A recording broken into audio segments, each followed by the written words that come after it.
నమస్కారం, welcome to I dream. నేను మీ విజిత.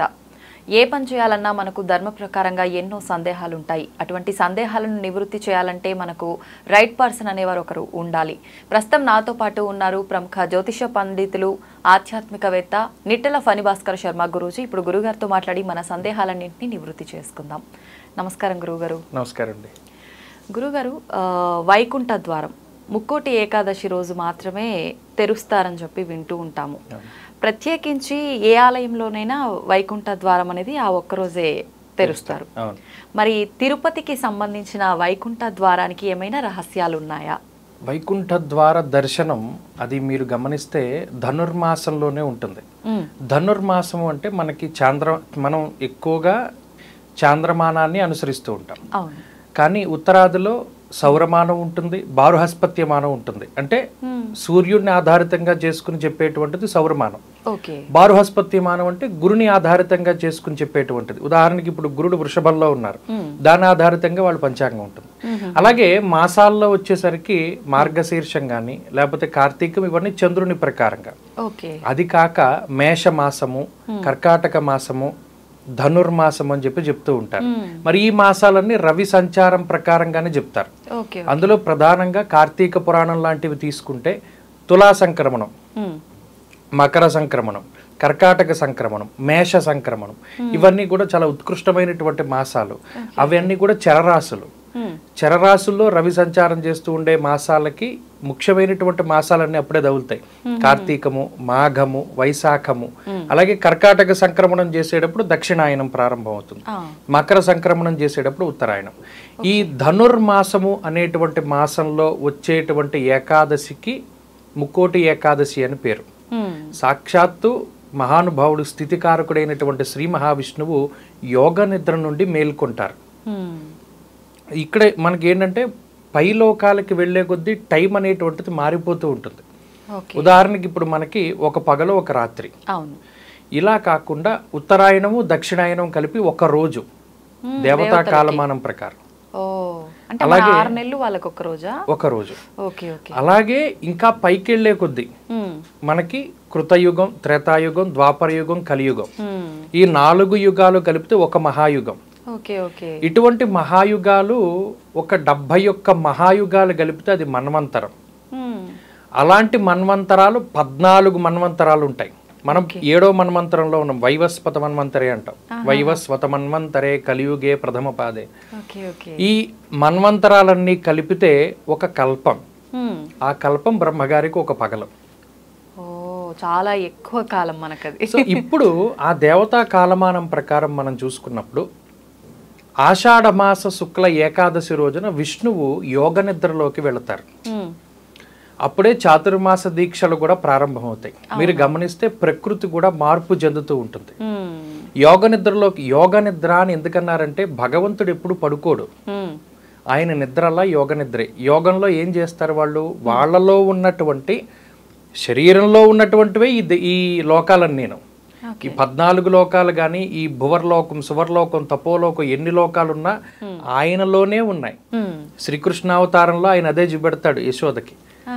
అలా ఉన్నప్పుడు యోగ నిద్రలోకి ప్రవేశించినప్పుడే ప్రకృతిలో మార్పులు వస్తాయి. మీరు గమనిస్తే ఆషాఢం కానీ లేకపోతే శ్రావణం కానీ భాద్రపదం కానీ పుష్యం మాసం లేకపోతే మార్గశిర మాసం కానీ ఈ మాసాలన్నింటిలో కూడా నీళ్ల మార్పు ఉంటుంది.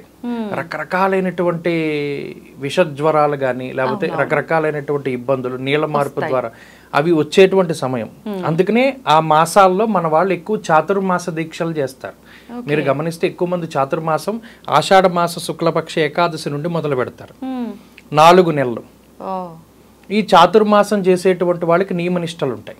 ఎటువంటి నియమాలు గురువు? వాళ్ళు నేల మీద పడుకుంటారు, బ్రహ్మచర్య దీక్షను పాటిస్తారు, వేదాధ్యయనం చేస్తారు. అలాగే స్వామీజీలు కానీ లేకపోతే వీళ్ళు కానీ ఎక్కువ మంది చాతుర్మాసం చేస్తారు. అంటే నార్మల్ 4 నెలలు శాకాహారం భుజిస్తారు, నేల మీద పడుకుంటారు, వేదాధ్యయనం చేస్తారు. ఇలా వాళ్ళకి సంబంధించినటువంటి ఆశ్రమ దీక్షలు ఉంటాయి. అంటే పండితులు మాత్రమే చేస్తారా, నార్మల్ పీపుల్ కూడా చేయొచ్చా? ఇప్పుడు ఉదాహరణకి చూసుకుంటే మనం ఇప్పుడు పవన్ కళ్యాణ్ గారు ఉన్నారు, ఆయన చాతుర్మాసం చేస్తారు. అవునా? అలా ఎవరైనా చేయొచ్చు, మనకు ఉండేటువంటి శక్తి. ఓకే ఈ మన శాస్త్రాలు పురాణాలు ఏం చెప్పాయి అంటే కేవలం ఈ కులం వాళ్లే చేయాలని ఎప్పుడు చెప్పాల.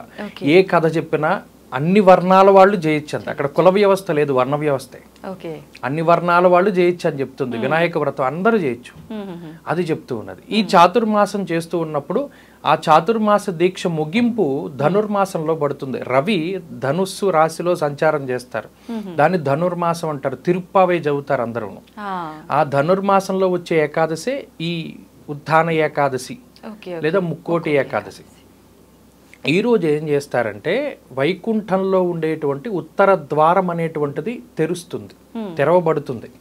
దేవతలందరూ కూడా మరి అప్పటి వరకు యోగ నిద్రలో ఉన్నటువంటి శ్రీ మహావిష్ణువు ఈ రోజున లేస్తారు. ఆయన యోగ నిద్రలోంచి బయటకు వస్తారు. లేస్తున్నప్పుడు ఏం చేస్తారు, దేవతలు, యక్షులు, గంధర్వులు, కిన్నెరలు, కింపురుషులు అందరూ కూడా వెళ్ళి ఆయన్ని స్తుతిస్తారు. ఇప్పుడు మనం ఎలా అయితే సుప్రభాతం చెప్తాం, ఉత్తర ద్వారం దగ్గర నుండి వారు వెళ్ళి సుప్రభాతం చెప్తారు. ఆయన యోగ నిద్రలోంచి లేచేటువంటి కాలం అది. అందుకని ఈ యోగ నిద్రలో లేచేటువంటి రోజున ఈ మన తిరుమల తిరుపతి దేవస్థానంలో కానీ లేదా మరి ఏ ఇతరత్ర ఆలయాల్లో కానీ ఉత్తర ద్వారం తెరుస్తారు. మన ధర్మంలో, మన హిందూ సాంప్రదాయంలో ఈ ఉత్తరానికి వెళ్ళేటువంటి మార్గం చాలా గొప్పది. ఎవరైనా ఉత్తర దిక్కుకు వెళుతూ ఉన్నా లేదా ఉత్తర ద్వారం అన్నా అది కుబేర ద్వారంగా చెప్తారు. ఇంట్లో కూడా ఉత్తరం వైపు ద్వారం పెట్టుకుంటారు చాలా మంది.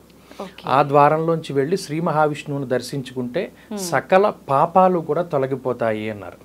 దీంట్లో రహస్యాలు ఏముండవు. ఉత్తర ద్వారానికి సంబంధించి తిరుపతిలో రహస్యం ఏముండదు. ఆ ఉత్తర ద్వారం కేవలం మీరు అక్కడ హుండీ పక్కన ఉంటుంది ఉత్తర ద్వారం, అది కేవలం ఆ రోజు మాత్రమే తెరుస్తారు, మిగతా రోజుల్లో తెరవరు.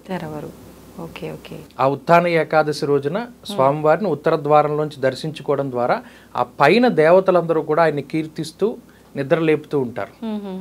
ఆ సుప్రభాతం చదువుతూ ఉంటారు. కౌసల్య సుప్రజారామ అనేటువంటి సుప్రభాతం చదివి అలాగే కింద కూడా అదే సమయంలో ఇక్కడ బ్రాహ్మీ ముహూర్తంలో చేస్తారు. కాల వ్యత్యాసం ఉంటుంది. ఆ లేపి స్వామివారిని దర్శనం చేసుకుంటే ఆ ఉత్థాన ఏకాదశి తర్వాత నుండి ఈ దీక్ష అనేటువంటిది ముగుస్తుంది, చాతుర్మాస దీక్ష. భగవంతుడే నిద్ర లేచాడు కాబట్టి మనకి భయపడాల్సిన పని లేదు, అంతా ఆయన చూసుకుంటాడనా. దానిలో ఉన్నటువంటి ఆంతర్యం అది. ఆ ఉత్తర ద్వారాన్ని అందుకు ఆ రోజు తెరుస్తారు, అప్పుడు ఆయన ఆరాధన చేస్తారు. ఉత్తర ద్వారానికి సంబంధించి ఇక ప్రత్యేకమైనవి ఏమి ఉండవు, అది ఒక్క రోజు తెరుస్తారు, మిగతా రోజులన్నీ అది మూసేస్తారు. కానీ ఇప్పుడున్నటువంటి పరిస్థితుల్లో టీటీడీ వారు ఏం చేశారంటే ఉత్తర ద్వారం నుండి మరి అందరూ ఒకే రోజు వెళ్ళలేరు కదా, కొన్ని కోట్ల మంది దర్శనం చేసుకుంటున్నారు కాబట్టి ఈ పలానా రోజు నుండి పలానా రోజు వరకు వెసులుబాటుని ఏర్పాటు చేశారు. ఆ రోజుల్లో వాళ్ళందరూ కూడా ఉత్తర ద్వారాన్ని దర్శనం చేసుకుంటున్నారు. అది పర్వాలేదా, అలా ఫలితం ఉంటుందంటారా? ఉంటుంది. భగవంతుడిని చూడడంలో అంతకు మించిన పుణ్యం ఇంకేముందండి? ఏ ద్వారంలోంచి వెళ్తే ఎవరికి కావాలి? భగవంతుడిని చూడడమే కావాలి. అంతే అంతే. చాలా మంచి విషయాలు తెలియజేశారు గురువుగారు. నమస్తే.